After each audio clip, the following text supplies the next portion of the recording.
धन्यवाद सुजोग देने कालीमार कल्याण सिंह परिणी करते आम गहणे जो अतिथि मुख्य अतिथि आम गहणे जो बसी छन्नी 19 में अजणा तिथि भाव प्रकाश पाए तांकरी शब्द रे ले कथा ऊपर आकाश देवता पाली पुष्टि महोदय एवं अन्यतम सर्वोपरि आम साहित्य चेतना पूर्वक 1 मिनिट पाई दिया हुई श्रीमती सुनील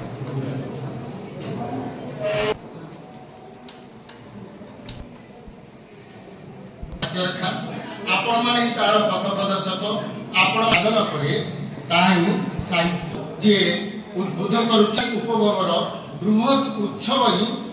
यह होची आपण माया बाधित्य मानव समाज हित साधन कथा समृद्धि कथा कहि थाए ओ साहित्य महोत्सव रूपे ओडिया अस्मिता को नै से गर्भतार उद्यम जारी रखिची श्रीमती सस्मिता मिश्र शिक्षयित्री सरकारी बालिका उच्च विद्यालय रायगढ़ मु जड़े कवि लेखिका आउ विभिन्न प्रकार बही पढ़िबार मोर बहुत आग्रह तत्संगे संगे मु विभिन्न प्रकार समालोचनामूलक लेखा लिखि थाए। साहित्य महोत्सव जहाँकि आम रायगढ़ सहर रायगढ़ जिलार एक विराट बड़ महोत्सव यही महोत्सवटी समस्त साहित्यप्रेमी बंधु गण को बहुत आग्रहर सहित आमंत्रण करें। तत्संगे संगे आमर ये अच्छी प्रथम सेक्शन आमर गल्प अच्छी तत्संगे संगे विभिन्न प्रकार आलोचनामूलक कविता एवं प्रबंध विषय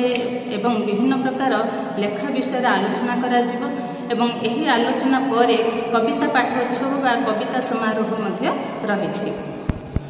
डॉक्टर विपिन विश्वास परिवेशविद एवं अवसरप्राप्त शिक्षा परिदर्शक रायगढ़ आज आम रायगढ़ एक गर्व और गौरव दिवस डिसेम्बर मास 15 तारीख रायगढ़ साहित्य महोत्सव महासमारोह पालित होती उपस्थित शिल्पी डॉक्टर तरुणकांत मिश्र रिटायर्ड आईएएस अफिसर एवं प्राबंधिक काल्पनिक और साहित्यिक यह कार्यक्रम सभापति डॉक्टर विष्णु कुमार महांती संपादक सुशांत कुमार नायक संपादक प्रजापति एवं